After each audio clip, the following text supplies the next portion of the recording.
भारत गौरव आचार्य श्री पुलक सागर जी गुरुदेव के प्रवचन और धार्मिक कार्यक्रम देखने एवं सुनने के लिए जिन शरणम मीडिया चैनल को अभी सब्सक्राइब करें और बेल आइकॉन पर क्लिक जरूर करें।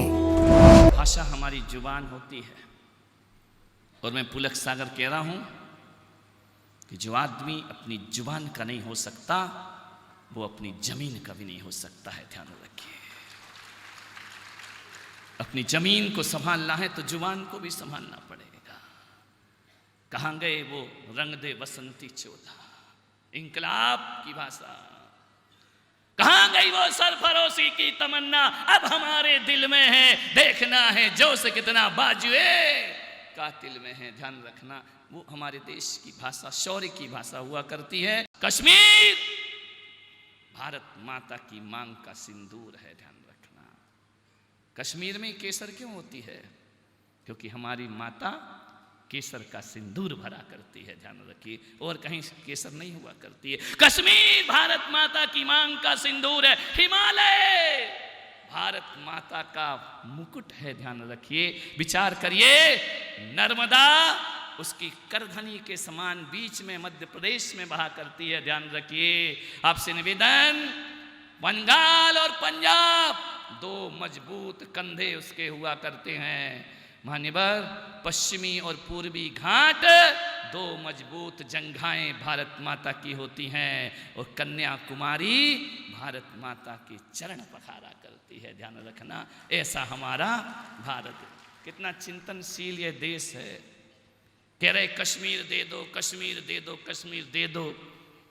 पागल हो गए, दिमाग का खाने का जुगाड़ नहीं है। कटोरा लेके खड़े हो, कर्ज में जी रहे हो, कश्मीर दे दो। क्या करोगे कश्मीर लेकर के? रेगिस्तान बनाना है क्या उसको? अपने खाने की व्यवस्था नहीं पड़ोसी के पास, दूसरों के दिए हुए भीख में जो जीता है। ध्यान रखिए, वो कश्मीर को पालने के ख्वाब देखता है। अरे कश्मीर भारत की तकदीर है मेरे भाई, और कोई अपनी तकदीर किसी को कैसे दे सकता है? ध्यान रखिए, कश्मीर तो भारत की तकदीर है। कश्मीर हमारे हाथों की रेखाएं हैं, कोई अपनी हाथों की रेखाएं किसी को देने। कश्मीर तो छोड़ो, कश्मीर की तस्वीर भी तुमको हम अब देने को तैयार नहीं है। ध्यान रखना, कश्मीर दे दो। वाह, सोचना है। निवेदन है आपसे, मैं आज वही बात कहूंगा कि हम सबका भारत है, हम सब भारत हैं। केवल राजनेताओं का ये देश नहीं है, ये देश हमारा भी है। मेरे भारत का इतिहास पूरे दुनिया के कोने कोने में घूम के चले आना। जो मेरे हिंदुस्तान के पास है वो दुनिया के किसी भी देश के पास नहीं हो सकता है। मैंने भले दुनिया के देश ना देखे हों, लेकिन मैंने अपना देश देखा है। तुम अब सारी दुनिया के देश देखते और अपना देश नहीं देखा करते हो। मैंने कहा कि बताओ, मेरे देश का इतिहास यदि पूछोगे तो पूरी दुनिया के किस देश के पास ऐसा बेटा है कि पिता के वचनों को निभाने के लिए जो 14 वर्ष का वनवास स्वीकार करता है?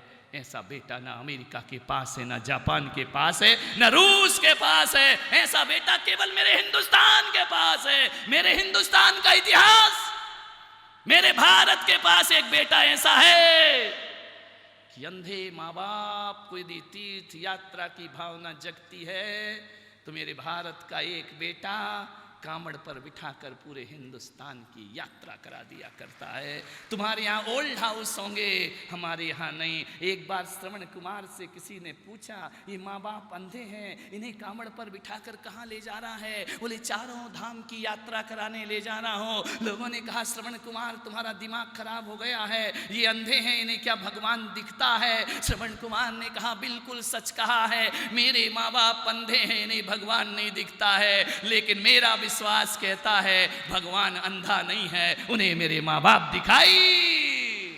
तुम्हारा भगवान थोड़ी अंधा है, माँ बाप अंधे हो सकते हैं। ऐसा चिंतन किस मुल्क के पास है?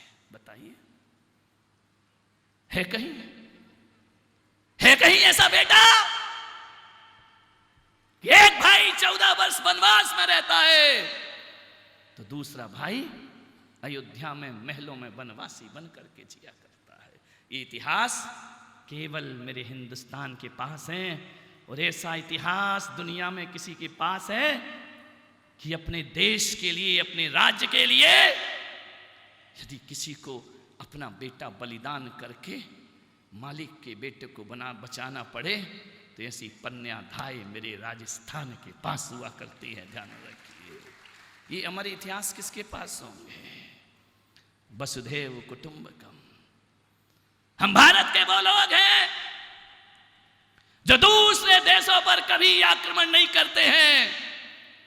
भारत शक्ति संपन्न होने के बाद भी दूसरे देशों पर आक्रमण, चाइना जैसा नहीं करते हैं कृत्य कि यहाँ पाकिस्तान को उकसाते रहते हैं, वहाँ श्रीलंका को उकसाते रहते हैं, वहाँ बांग्लादेश की दशा खराब करते रहते हैं। ये हमारा भारत नहीं करता। हमारा भारत किसी के घुटनों पे नहीं पड़ा हुआ है, हमारा भारत अपनी ताकत के साथ खड़ा हुआ है। देखना, हमारा हिंदुस्तान किसी की शक्ति पर मोहताज नहीं हुआ करता है। मैंने कहा एक बात ध्यान रखना, हमारा भारत तो वो भारत है, हमने जब जब युद्ध लड़े हैं, हमने कभी जमीन के लिए युद्ध नहीं लड़े। 5000 युद्ध झेले इस भारत ने, लेकिन जमीन के टुकड़ों के लिए नहीं। हमने जब भी युद्ध लड़े हैं तो अपने स्वाभिमान के लिए युद्ध लड़े हैं, अपने सम्मान के लिए युद्ध लड़े हैं। राम ने रावण को मारा, वो चाहते तो लंका के राजा बन जाते, लेकिन श्री राम ने कहा नहीं, हमने जमीन के टुकड़ों के लिए लड़ाई नहीं की है। रावण को परास्त किया, मारा, और रावण को परलोक विचार करके लंका विभीषण को वापिस लौटा दी। जीतना और लौटाना ये हमारे भारत का रिवाज हुआ करता है, ध्यान रखना।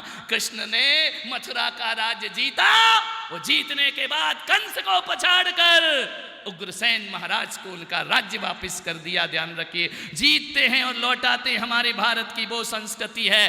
लाल बहादुर शास्त्री पाकिस्तान को जीतते हैं, वो चाहते तो विलय कर देते हिंदुस्तान में, ध्यान रखना, लेकिन नहीं, हमें नहीं चाहिए जमीन। लाल बहादुर शास्त्री ने पाकिस्तान जीता, और जीत करके उनका पाकिस्तान उन्हें वापस लौटा दिया। श्रीमती इंदिरा गांधी ने बांग्लादेश जीता, और जीतने के बाद बांग्लादेशियों को वापस लौटा दिया। भरत चक्रवर्ती और बाहुबली ने भरत के 6 खंड जीते, और जीतने के बाद भरत का राज्य भरत को वापस जीतना और लौटाना ये हमारी पहचान है, ये रिवाज है, ध्यान रखना। इससे ये पता चलता है कि हमें जमीन के टुकड़ों के लिए हम नहीं मरे। हमारे देश को सोने की चिड़िया कहा जाता है।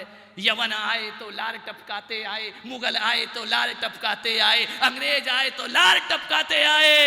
मेरे देश के पास जो है वो दुनिया के किसी भी देश के पास नहीं हुआ करता है। राकेश शर्मा जब अंतरिक्ष की यात्रा करते हैं, अंतरिक्ष पर पहुंचा करते हैं, तो जब उनका कांटेक्ट भारत की प्रधानमंत्री के साथ होता है, और जब वो पूछते हैं श्रीमती इंदिरा गांधी कि बताइए अंतरिक्ष से मेरा भारत कैसा दिखाई देता है, तो राकेश शर्मा कहते हैं कि मैडम सारे जहां से अच्छा हिंदुस्तान,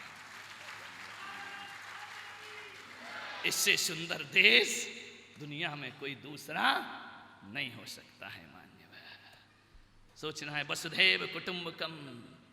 सूरज पहली किरण किसी को देता है तो हिंदुस्तान को दिया करता है, ध्यान रखना। पश्चिम को तो जब डूबता है तब प्रकाश देता है। मान्यवर लाल बहादुर जी शास्त्री जब भुट्टो से मिलने पाकिस्तान जा रहे थे, उस समय वहां के प्रधानमंत्री भुट्टो थे। भुट्टो की हाइट बहुत ऊंची थी, शास्त्री जी की हाइट कम थी। किसी पत्रकार ने बोला कि आप उनसे मिलने जा रहे हैं, वो ऊंचे हैं और आप नीचे दिखेंगे, तो मेरे देश के प्रधानमंत्री का जज्बा क्या बोलता है कि वो उनको ऊंचे हैं और मैं नीचा हूं। कोई बात नहीं, लेकिन एक बात याद रखो पत्रकार महोदय, कि जब भी वो मुझसे बात करेंगे नजरें झुका के करेंगे, तो मैं जब भी बात करूंगा नजरें उठा के बात करूंगा। भारत नजरें उठा के बात करना जानता है, भारत नजरें झुका के बात करना नहीं जानता है। ध्यान में क्या जज्बे थे उन लोगों में। ऐसा प्रधानमंत्री जो कर्ज में गए इस दुनिया से, जिन्होंने देश को लूटा नहीं और उन्होंने देश के लिए एक दिन उपवास करने की घोषणा करी थी कि मेरे देश का आदमी अन्न के लिए भूखा ना मरे। इसलिए पूरे देशवासियों को अमेरिका और दूसरे देशों में भीख मांगने से अच्छा एक दिन का हम उपवास कर लेंगे, लेकिन किसी के आगे भारत अपने हाथ फैलाएगा नहीं। ध्यान रखना कितना स्वाभिमान उनके अंदर था। पेप्सी कोला की सीईओ इंदिरा नूई अमेरिका गई इंटरव्यू देने, साड़ी पहनकर। अमेरिकन ने देखा, पूछा कि मैडम क्या आपका ये ड्रेस कोड रहेगा? तो इंदिरा नूई ने कहा क्यों?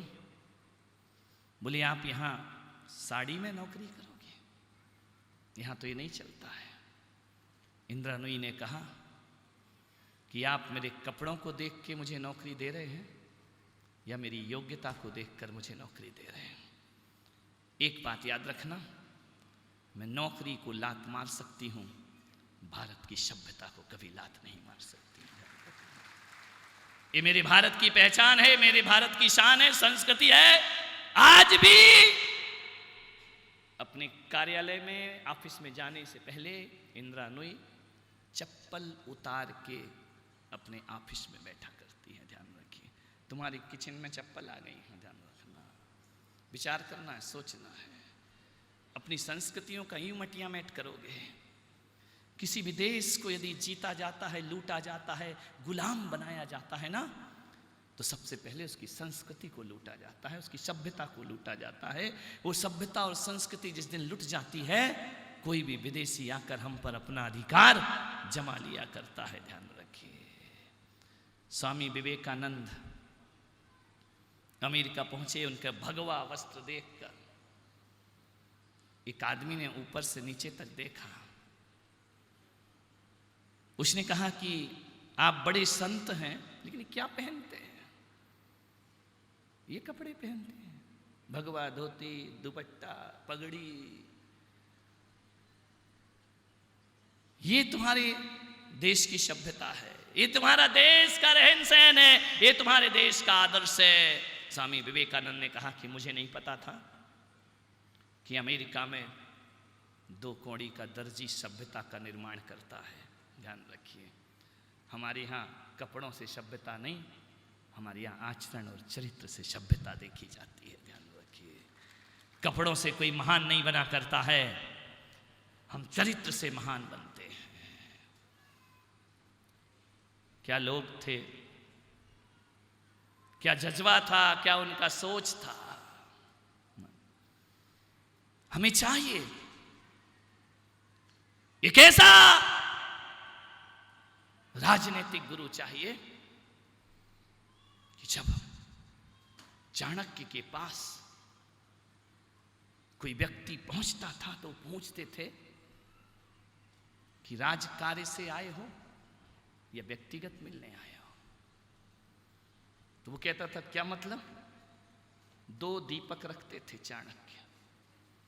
यदि राजकार्य से आए हो तो दूसरा दीपक जलता था, व्यक्तिगत मिलने आए हो तो दूसरा दीपक जलता था। उन्होंने कहा इसका क्या मतलब? दिया तो दिया है, वो तो रोशनी देगा।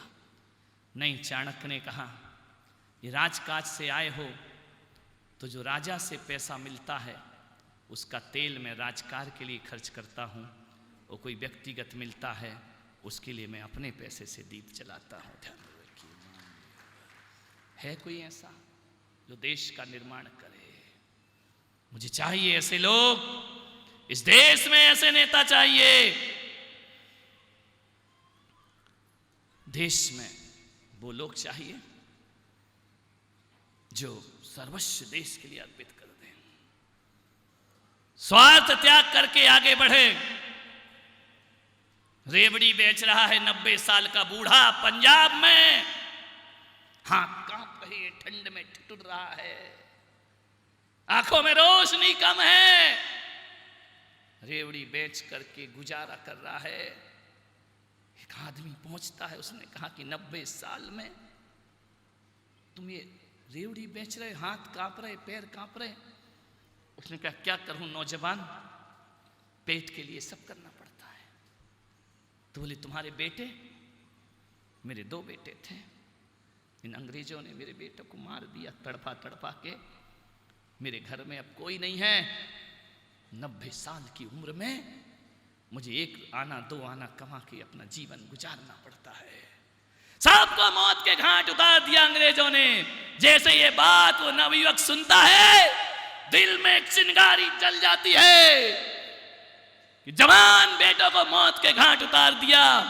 अंग्रेजों, मैं तुम्हें भारत से खदेड़ के रहूंगा, ध्यान रखना, मैं तुम्हें हिंदुस्तान से निकाल के रहूंगा।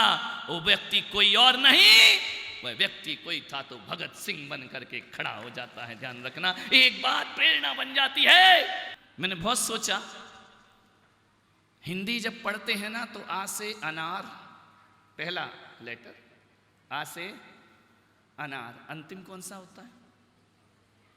नहीं गए क्या स्कूल? ज्ञा से अंग्रेजी को जरा ध्यान दो। A for Z for zebra, यानी बोलो जेब्रा यानी क्या होता? अंग्रेजी गधा। ध्यान रखना, ये इंग्लिश तुम्हें एप्पल से शुरू होती है, गधा बना के छोड़ती है, और मेरी हिंदी अनार से शुरू होती है और ज्ञानी बनाकर छोड़ा करती है। यहाँ ज्ञानी बना करते हैं, यहाँ गधे नहीं बनाया जाते हैं। लेकिन क्या करें, ऐसी मेंटलिटी बन गई इस देश की, ऐसी मानसिकता बन गई इस देश की कि एक बार क्या हुआ, हिंदी की वर्णमाला में गा से गणेश पढ़ाया तो मुसलमान खिलाफ हो गए। ये तो सांप्रदायिकता है। हमारा बच्चा गा से गणेश नहीं पढ़ेगा, ये तो हिंदुओं के गणेश है। तो बोले हटाओ यार, शिक्षा विभाग ने सोचा गणेश हटाओ। उनने क्या किया, गा से गणधर कर दिया। हिंदू नाराज हो गए, ये गणधर तो जैनों की भाषा है, हम नहीं पढ़ेंगे गा से गणधर। अरे बड़ी आफत हो गई, क्या किया जाए? हिंदू नहीं पढ़ रहा, ईसाई नहीं पढ़ रहा है, मुसलमान नहीं पढ़ रहा है। शिक्षा विभाग ने मुझसे पूछा क्या करें? मैंने कहा एक काम करो, गा से गधा पढ़ाओ। तो बोली मतलब क्या है? मैंने कहा गा से गधा तो पढ़ाओ। वर्णमाला में लिखा गा से गधा, हिंदू भी तैयार, मुसलमान भी तैयार, ईसाई भी तैयार, जैन भी, यानी बाहरे लोग। तुम गा से गणेश नहीं पढ़ सकते हो, गा से गधा पढ़ सकते हो। तो मैंने कहा गधा में सब सहमत क्यों हो गए? मैंने कहा क्योंकि गधा हर समाज में पाए जाते हैं, ध्यान रखिए। गणेश थोड़ी हर समाज में पाए जाते, गधे तो भूपेंद्र जी, गधे तो हर जगह मिलेंगे, गधे मिलेंगे सभी जगह। अमेरिका, रूस या कोरिया, गणपति बप्पा मोरिया, ध्यान रखना, हर जगह गधे मिलेंगे। गधे में देश सहमत हैं,